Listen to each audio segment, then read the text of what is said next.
अपने पूर्व प्रकरण में हमने सौरी के चरित्र के बारे में चर्चा की थी। उसका पूर्व जन्म का प्रारब्ध और वर्तमान में भक्ति के कारण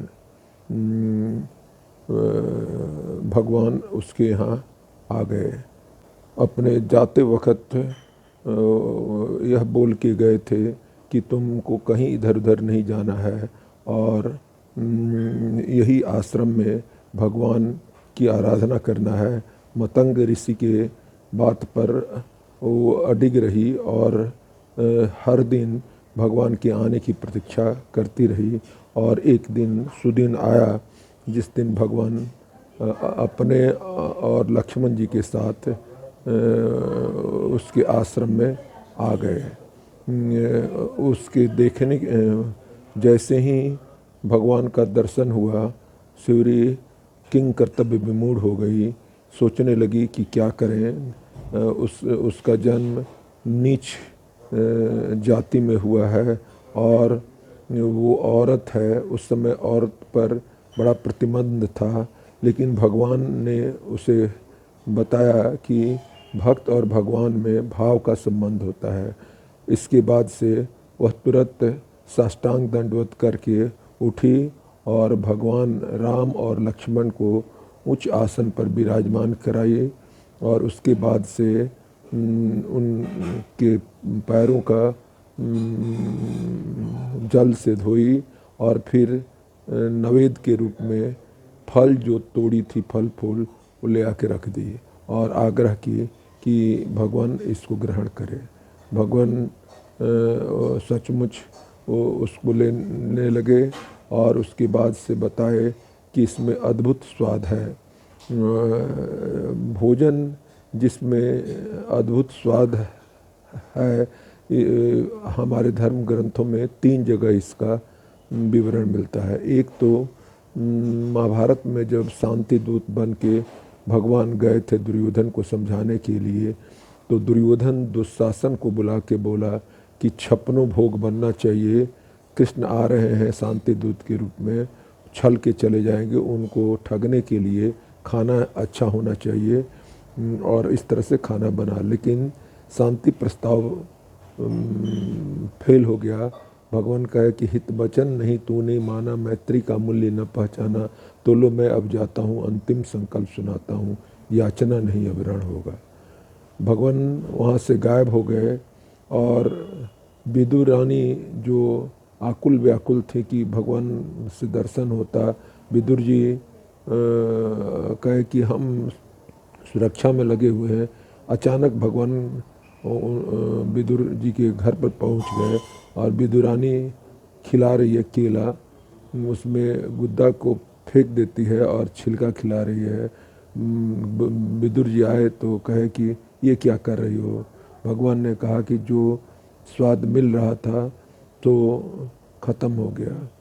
तो एक भोजन विदुरानी का केले का आता है और एक है कि सुदामा जा रहे हैं मिलने के लिए भगवान कृष्ण से और पटोली में सुशीला उनकी पत्नी चावल बांध के दे दी है। वहाँ पर जब पहुँचते हैं और वहाँ का वैभव देखते हैं तो भगवान कृष्ण बोलते हैं कि भाभी कुछ भेजी है क्या, तो छिपाने लगते हैं। लेकिन उस पटोली को भगवान ये कर जाते हैं, कहते हैं कि एक बार तो गुरु माता चना दी थी सो तुम छिपा के खा गए थे और आज भी तुम ये छिपा रहे हो। पटोली खींचे और उसका दाना का जो जो भोग लगाया उसमें अद्वितीय स्वाद था। उसको लेके भगवान एक मुट्ठी दिए, दूसरा मुट्ठी सुदामा जी को दिए, तीसरा मुट्ठी रुक्मणी जी रोक ली कि जब सब दे दीजिएगा तो क्या रहेगा। तो इस तरह से जो उसमें खाया था पटोली का चावल, वह उसमें अद्भुत स्वाद था। और तीसरा आता है यही शिवरी का बैर, सवरी का बैर। इसका प्रमाण मिलता है कि 14 वर्ष के बाद से भगवान जब अयोध्या पहुँचे और माताएं एक से एक खाना बना के रखती हैं, तो भगवान खाते हैं और कहते हैं कि स्वाद तो है इसमें, लेकिन जो सौरी के बैर, सुदामा के तंडुल और विदुरानी की केला में था सो नहीं है। अद्भुत स्वाद था उसमें। तो इस तरह से इनका स्वागत हुआ। अब है कि भक्ति जो है सो कितने कितने प्रकार की होती है। तो भक्ति 4 प्रकार की होती है। एक है कर्म योग, दूसरा है ज्ञान योग, तीसरा है सांख्य योग और चौथा है भक्ति योग। तो ये है भक्ति भक्ति के बारे में कहा जाता है कि सब कुछ है परिवार में, लेकिन भक्ति का अभाव है तो उस परिवार को की तुलना भटकते हुए आवारा बादलों से की जाती है जो जलहीन होता है। तो इसलिए भक्ति का अपना महत्व है। अब है कि इसी व्याख्यान में भगवान ने भक्ति नवधा भक्ति के बारे में बतलाया है। नवधा भक्ति भगवान के मुख से निकला हुआ है, जो इस प्रकार से है। पहला है संतों का समागम, संतों का समागम। उसके वजह से दूसरा है भगवान की कथा। तीसरा है संतों की सेवा। और चौथा है जप या दृढ़ विश्वास। पांचवा है इंद्रियों का नियंत्रण। और छठा है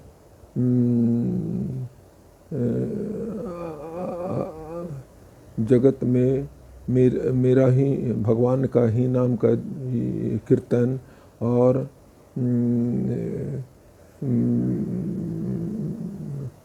काया रहित व्यवहार करना। और है कि जितना मिले उसी में संतोष करना। तो ये है भक्ति के बारे में बताया गया है। भक्ति भावनाओं का आदान प्रदान है। भक्त भगवान को याद करता है तो भगवान उस पर दया करते हैं। ये दोनों क्रिया दोनों तरफ से होती है। भक्त जो है सो जब याद किया है भगवान तुरंत आए हैं। इसमें कथा महाभारत का द्रौपदी का है। द्रौपदी पर जब विपत्ति आई तो बहुत लोगों से आशा रखी और निवेदन की, जैसे उसको घसीट के दुशासन दुर्योधन के आदेश पर ले जा रहा है, तो वह भीष्म पितामह से निवेदन करती है, द्रोणाचार्य से निवेदन करती है, धृतराष्ट्र से निवेदन करती है, पांडवों लोगों से निवेदन करती है। कोई भी सहायता के लिए नहीं आता है। तो बाद में कृष्ण पर उसकी दृष्टि जाती है और भगवान कृष्ण उसकी पुकार हुई नहीं कि वस्त्रावतार के रूप में आ जाते हैं और दुशासन जो कई हजार हाथियों का बल रखता था, खींचते खींचते थक गया और उसकी लाज बची। तो ये है भक्त और भगवान में जो आदान प्रदान होते रहता है। भक्त भगवान को याद करता है और उसी का उल्टा दया हो जाता है। इसमें बहुत सारे कार्य होते हैं और उसका फल मिलता है। नवधा भक्ति बताकर भगवान सौरी से बोलते हैं कि ये नौ भक्ति जो है में से कुछ भी हो तो वह व्यक्ति सफल होता है। और तुम में तो चूँकि ये 9 है, इसलिए अव्वल दर्जे की में तुम्हारा नाम होगा, भक्तों में अव्वल दर्जे के भक्तों में नाम होगा। और सबसे बड़ी चीज़ है कि इन सब चीज़ों के चलते तुम्हें में ये सब चीज़ है, इसलिए तुम उस चीज़ को प्राप्त कर ली जिसको मुनि लोग कई हजार वर्षों से पूजा करने के बाद भी प्राप्त नहीं होते हैं। तो इसके बाद से बताते हैं कि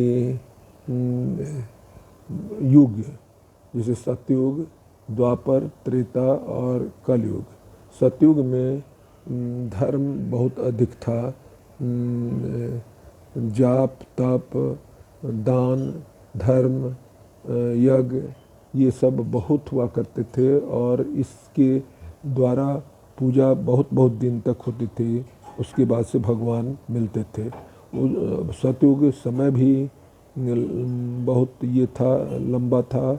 और दूसरा उस समय धर्म का सारा भाग था और आदमी भी बहुत लंबे लंबे होते थे, इसलिए बहुत कठिन तपस्या करने पर भगवान प्राप्त होते थे। उससे कम में त्रेता में और फिर उससे कम द्वापर में। और इस दृष्टिकोण से सबसे अच्छा स्थिति कलयुग की है। कलयुग में धर्म समाप्त हो गया था, केवल एक भाग ही बचा था, दान वाला। लेकिन कलयुग में सिर्फ भगवान के भजन और जाप से ही भगवान की प्राप्ति हो जाती है। भगवान का नाम ही आधार है। कलयुग में भगवान नहीं है, अंतिम अवस्था में कलिका के भगवान के रूप में आएंगे। इसलिए इसमें बड़ा सुगम है।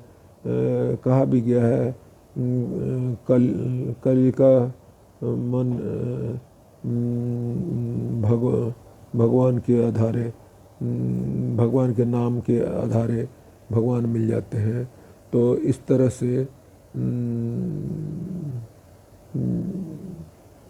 कलयुग में जो दूसरे का भलाई करता है उसको कभी कष्ट नहीं होगा। वह व्यक्ति उसी तरह से है जिस तरह से पारस मणि अगर किसी के पास है तो निर्धन नहीं हो सकता। जो दूसरे का हित करता है कलयुग में उसको भगवान भी बहुत मानते हैं। इसलिए आज का वृत्तांत यहीं पर समाप्त किया जाता है और फिर इसके बाद से आगे का राम कथा में कुछ विलंबता होगी, ये सूचनार्थ दिया जा रहा है और अपनी वाणी को यहीं पर विराम दिया जाता है। धन्यवाद। जय भगवान।